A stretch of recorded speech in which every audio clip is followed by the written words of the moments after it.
The average employee experiences about 12 career changes in their life, and that includes their shift into their first position. Right now, the HR Digest says that there are approximately 50% of people who are intending to make a career change. You can find hundreds of articles with varying alarming statistics on this topic. Some are making a career shift because of external pressure or comparison, including those LinkedIn announcements about new positions and the Great Resignation. Some people are realizing that they no longer believe in their company's purpose. Others due to burnout, life changes, work dissatisfaction, among many other things. There are even some workers who are just ready to start betting on themselves now because all it takes is one moment for things to change in the workplace or in life. If you know, you know. We have to start with that key component of deciding about your career shift, and that is you. You are responsible for your present and your future. The person who you look at in the mirror while getting ready for work is you. Who is responsible for all the pillars of your well-being? You. Responsible for your freedom and your peace? You. Your growth and development? You. Who is responsible for teaching others how to treat you, including those in your work environment? You.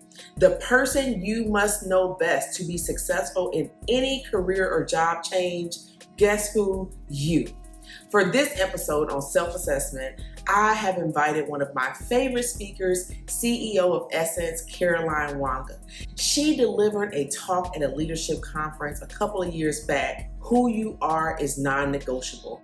I became obsessed with her even deeper after this speech crossed my LinkedIn feed. It was exactly at the time where I was about to embark upon a major personal and professional shift of my own. This speech marked the start of some inner work that I was beginning to do for myself. You have to know who you are before you change where you are. You have to discover the complete version of yourself through exploratory conversation.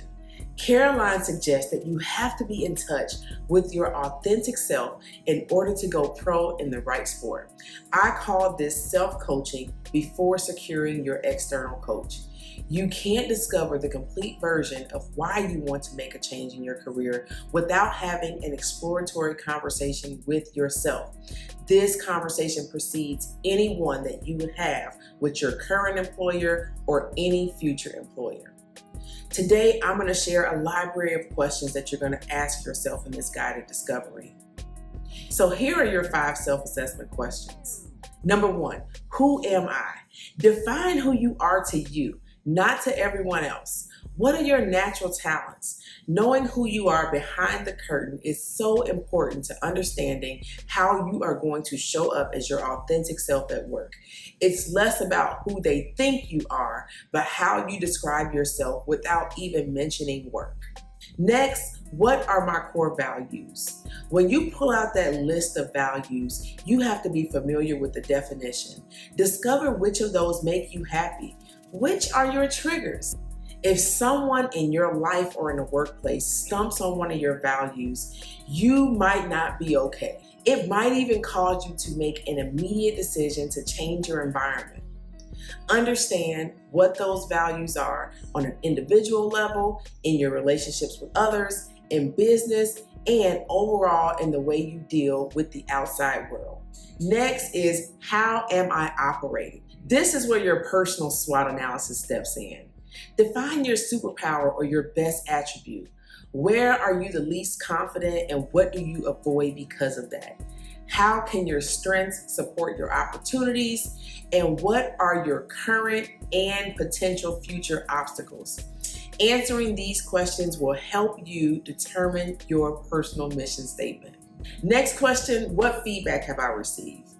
Relying heavily only on those who tell you how great you are or those who tell you how bad you are can influence how you truly feel about yourself. Your opinion of yourself is the most important opinion, but you still want to know how others are experiencing you.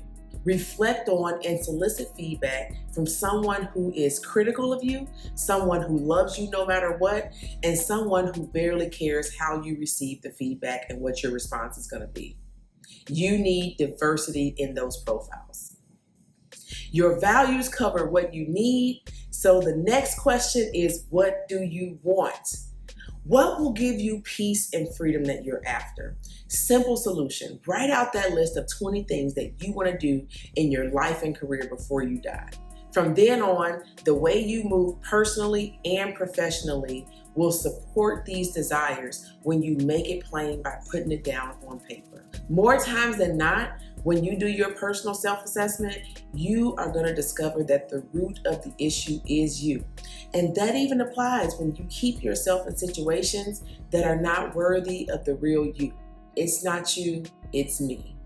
Your self-assessment is about knowing who you need to be before understanding what you need to do. So, who do you first need to be? The CEO of insert your first name and last name enterprises. I am the CEO of Candyce Hunt Enterprises. Love y'all and be well.